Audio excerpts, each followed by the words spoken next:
Well, hello, this is Jeff Gaudiosi, and you're on misplacedstraws.com where music comes to life.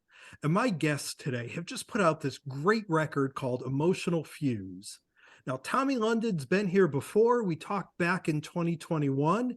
You guys certainly know him from his gig as King of SiriusXM Radio. And he's joined today by his guitarist and musical partner, Matt Hogan. And I'm not just saying this because Matt's a friend, but he is hands down the best live guitar player I have ever seen. So please welcome Tommy London and Matt Hogan. Welcome, guys. Hello, Jeff. What's going on, man? Thank you very much for that nice compliment, man. That's Uh, awesome. Dude, you know it's true. I agree 100%. Sweet, man. That's awesome. Yeah. So now, before we talk about Emotional Fuse, let's get a little bit of background. Now, you guys are both fixtures in the New York rock scene. Matt, you're probably best known for your time playing alongside Willie Nile and, best live band this side of East Street. Tommy, you were fronting the Dirty Pearls, again, an amazing live band, and promoting a ton of shows in the city. But how did you guys come together and form this writing partnership? Well, it's funny. I brought that up to Matt before when we first met, and my earliest memory of seeing Matt, and I think Matt remembers this, Tommy USA, a friend of ours, bass player, amazing bass player, used to DJ at Niagara in East Village. And I remember seeing Matt hanging out by the DJ booth every time I would go to visit Tommy USA. Now, we could have met prior, or maybe Matt's memory serves him after or not then, but we just hit it off as friends, drinking buddies. And Matt was doing his musical endeavors. I was doing mine. We supported each other. And then Matt was in the Dirty Pearls there for a bit towards the end of the band. And then Matt and I decided to partner up and do something together. Yeah, that's like spot on. It's actually funny. But I will tell you this is actually so that was the first time like Tommy and I started hitting off and like hanging out all the time with mutual friends. But my best story is I was this goes back a while, but I was in a band. I remember me and the lead singer, we just got off the road. We did a couple weeks run or something. And we're walking around the East Village, like looking to go out, that's what you do. And so we're turning the corner and we go down Houston Street to a place called the Mercury Lounge, which has been there for a long time in Staple. And we go, oh, look at this. There's a whole line. It's freezing out like it's raining or whatever. So we didn't know who it was. Yeah, Tommy knows the story. So we're like, who's this band? It's like the line goes all the way to the corner, which, it's rare when you see it there. And they're like, oh, this band, the Dirty Pearls and stuff. And so it was one of those classic rock kind of nights because it was like, well, I'd go check him out, but I'm not waiting on this line. Neither is my friend. You kind of put your thumbs up, like, well, I'm not doing that, And so all of a sudden, then we saw a couple of friends that we knew, these two girls who were at the front who were friends of ours, and we're like, oh, we're talking. Next thing you know, we just got it. So that was my very first time seeing Tommy because I'd never heard of the Dirty Pearls before. So that anyway, that was just something after when we became friends and like, oh, that's the guy Tommy from the Dirty Pearls. It's one of the first things I said to him, like, you know what? I went to go see you. Yeah, I remember. It's funny. Yeah, so I always thought that was a funny thing. Now, Tommy, when we talked back in 2021, you had just released a bunch of singles, and you had mentioned then that the record was done. You were hoping to have it out a little later in the year. What led to the delay where it just came out now? Well, I mean, am I still there? Yep. Okay, because my screen is doing some crazy shit right now. I can't even see you guys. No, we got you. Okay. Yeah, so the record was supposed to come out right before COVID, not knowing COVID was coming out, right? So I had all these like shows booked and hoopla, and then the pandemic hit. So I pulled it back and released one song during the pandemic, which is called Say Whoa. And then as things kind of started to slowly get back to normal, I was trying to figure out, how am I going to initiate this properly? And then it was the wise words of Matt Hogan, my partner in crime, who said to me, hey, let's just put this fucking record out already. And that's exactly what we did. So we just dropped it and anticipate having a lot of great stuff happening this year with the record, performing live and everything else. Well, it was pretty cool because it's like, you pulled a Beyonce. All of a sudden, we all woke up one morning and there's the note from Tommy London that the new record's finally out. So great. Yeah. Why Now, not? They can do it. Why not? over that time in between, were you tempted to go back and tinker at all with what you guys had done on the record, or did you leave it as is?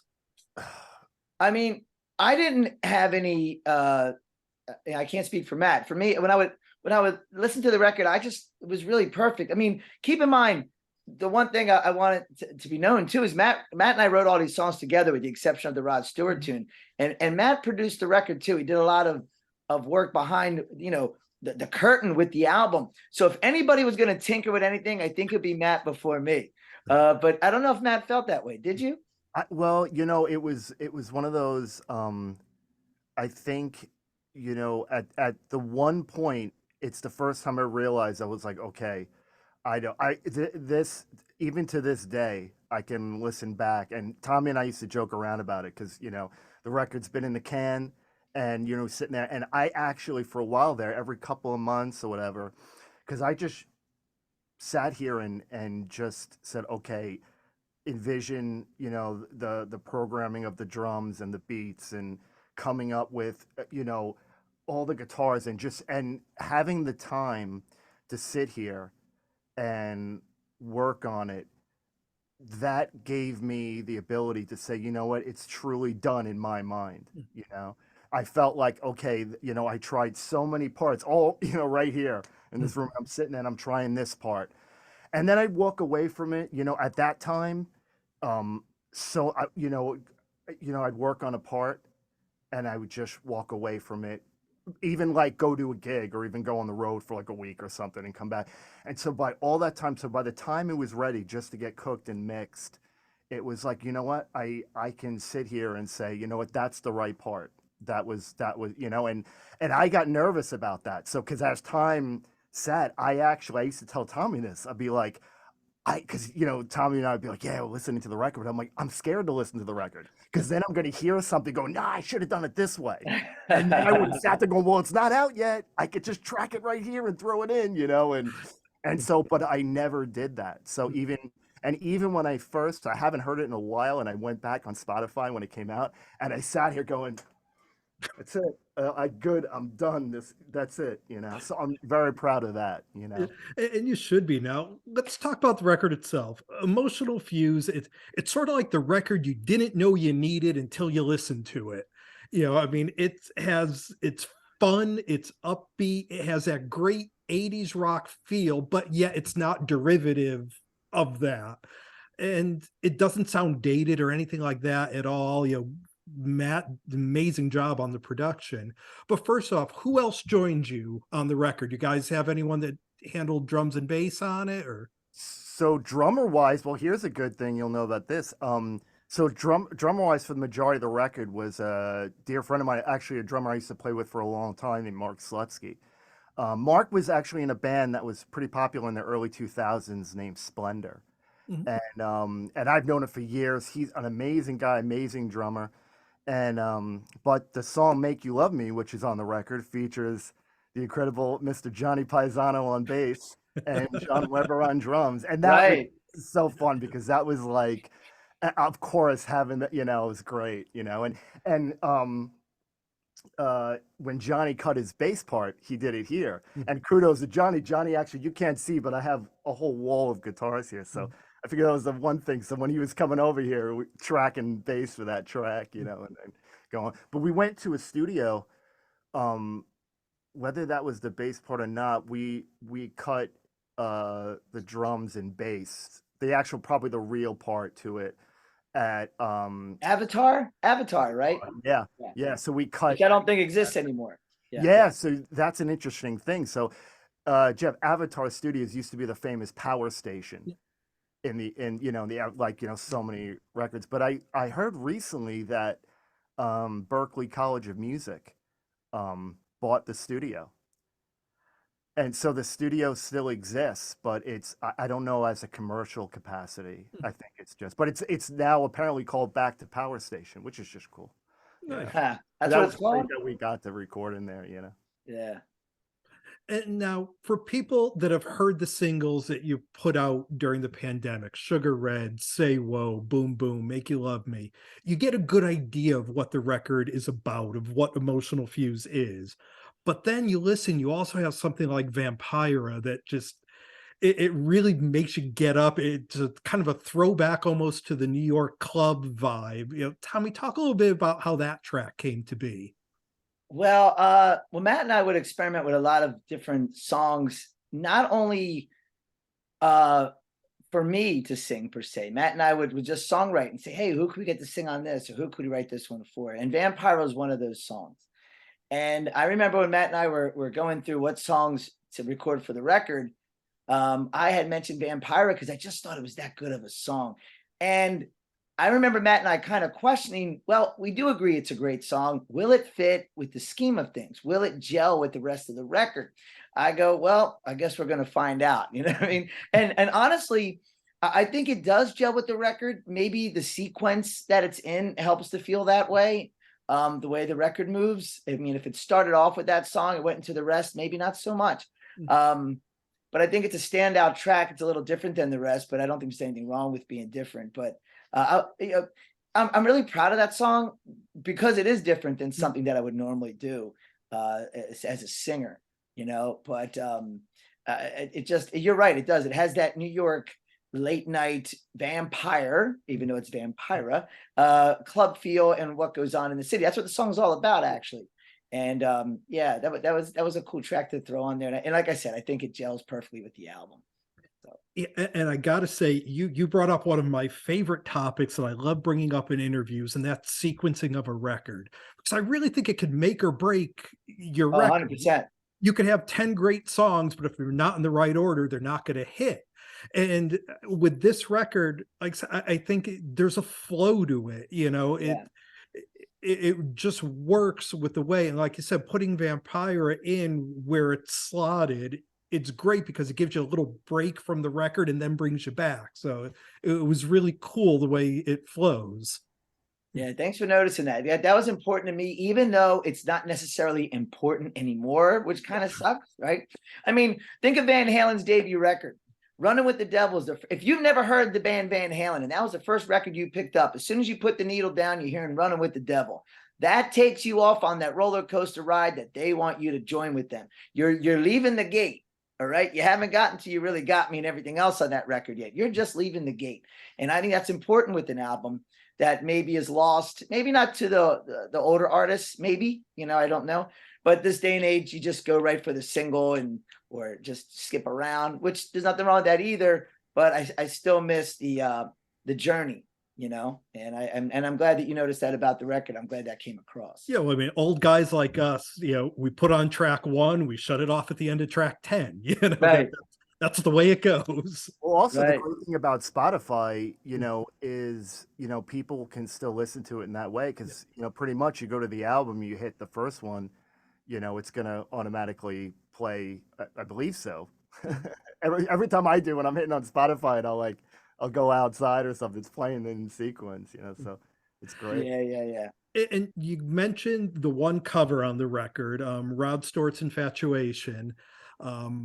My eyes kind of lit up a little bit when I saw that in the track list because, while it was a hit at the time, it's usually not a top of mind Rod Stewart song, but it's always been one of my favorites. And Tommy, I think you killed the vocal on it. No, thanks. But what I love about that song is, the guitars on the original were done by my all-time favorite guitar player, the late Jeff Beck. And to hear another one of my favorite guitar players completely reinterpret what he did and just destroy it blew me away. So talk a bit about how you kind of took what Jeff Beck did, but yet put the Matt Hogan spin on it. I'll tell you, to talk about Infatuation, all 100% goes. So when we started working on this, and I sat in this room, And say, like we were talking about earlier, going from part to part, I got to the point where I was curled up in a ball saying, I cannot do any more parts on this. I was freaking. So then at that point, it was like, need someone to help drive it right into the basket, right, and shoot it. And that's with the incredible John Fields, who is an amazing producer. He's produced so much stuff, amazing musician. So Tommy and I, for maybe like a week, a week, little over a week or something, we went. I said, okay, I'm going to take everything here and just need help. Someone clean this up. It's like, imagine cutting the lawn, and you're just moving the lawnmower. Like, I don't know, this part works. Now you need now we need to clean it up. So that was incredible because, so Tommy, it's funny. So we were in there one day. This was in Minneapolis, and I guess Tommy, was it you were having this conversation with John, and I remember we were all like, oh yeah, I love that song, and I remember that, and then the very next day we come in, Yeah. John is like, you want to do it? And, thinking like, oh, well, I'm sitting there going like, how long it took me just to get all these tracks laid out right now. And he had almost, right, Tommy, like almost a whole, like the drums, the bass, like that's what it So laid out. What happened was when I was testing the mic, I was singing Infatuation. Oh. And he said to me, what a great song. And I said, yeah, I've always wanted to record it. He said, me too. And he said, now we were contracted for 10 songs in the studio. That was the goal we had, which did not include Infatuation.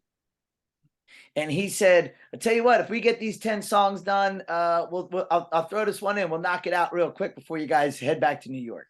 So Matt and I, we talked about it in the car. I remember playing in the song like, yo, did we get a little feel for it? Maybe we'll get this done when we're out of here.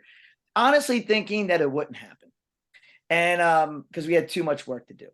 And we go back the next morning, and that's what Matt was saying. To our surprise, John already recorded the drums, the bass, the keyboards. He goes, you know the words to Infatuation? Yeah, get in there and sing it. Matt, get the amp ready. You're going to play some guitar. And then the song, it was a happy accident.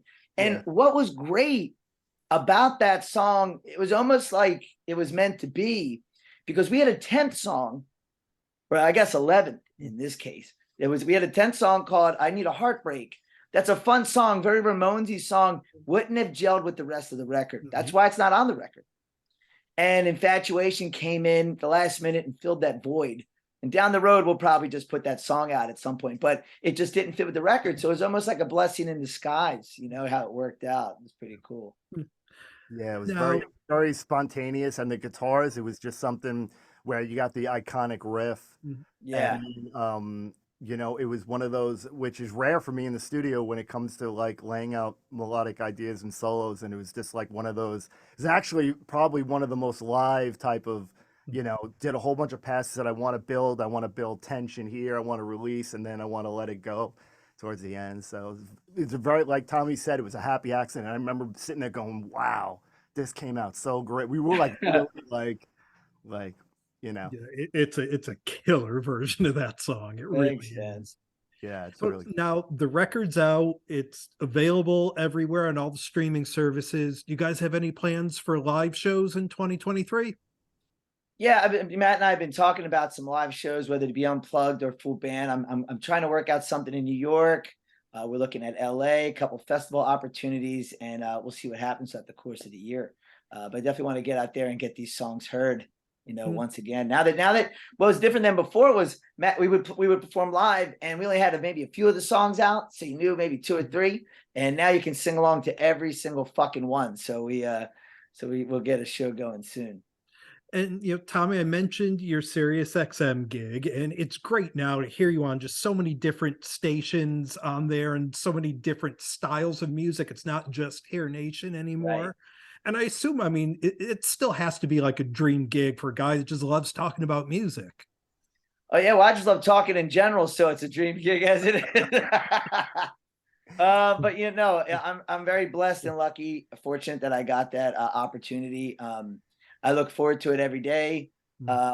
Talking about all these bands that I've always admired and had hung on my wall and owned all their records. So And then when I get to interview him too, that's always a plus, you know. Like recently I interviewed Bret Michaels, which was a lot of fun. So yes, I'm very lucky, and I appreciate that you tune in. Thank you so much.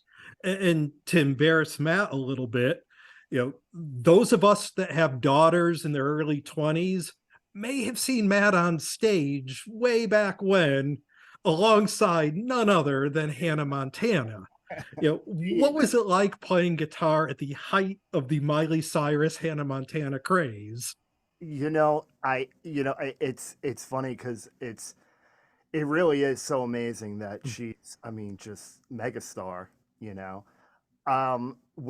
It's because I played with, like, prior to her, I started getting known. I started playing with a lot of the Disney scene, a lot of like these pop acts and stuff. And then the way I would get, I remember when I first got called was, they'd mention the name, but they always would mention Billy Ray Cyrus. Yeah.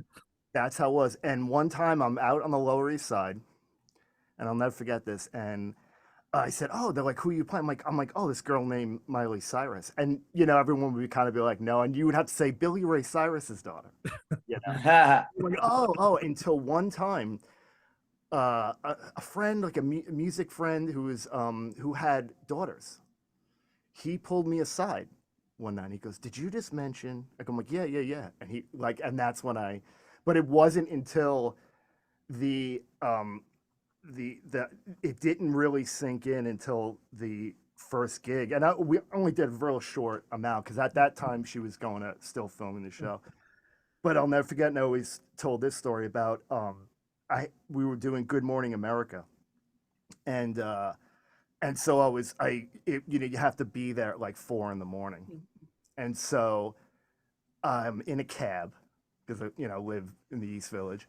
So taking a cab, and it's cruising. And then I got my coffee. I got what I need. I know what I got to do. And we get the cab driver's like, "I can't go any further. You got to walk around. We got to go around." I said, "Oh, this is like annoying, Like I'm just like, it's 4 a.m. I got gear with me, And so I had to walk. And sure enough, I had to cut through a police barricade. And the guy said I had a guitar.